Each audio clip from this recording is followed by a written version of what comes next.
গীতা এলএলবিতে আজকের পর্বে দেখতে পাবো গীতা পলয়ের হাতে করে অগ্নিজিৎ মুখার্জির বাড়িতে একটা সারপ্রাইজ পাঠায়। অগ্নিজিৎ মুখার্জি খুলে দেখে একটা পেন ড্রাইভ আছে।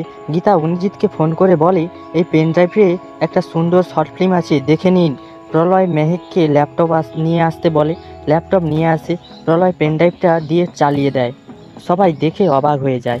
অগ্নিজিৎ মুখার্জি বলে ভজনকে, আর কোনো পেন ড্রাইভ নেই যে, তাহলে এটা এলো কোথা থেকে? আবার গীতা অগ্নিজিৎ মুখার্জিকে ফোন করে বলে, আমি জানি কোর্টে যে পেন ড্রাইভটি দিয়েছেন সেটা এডিট করা।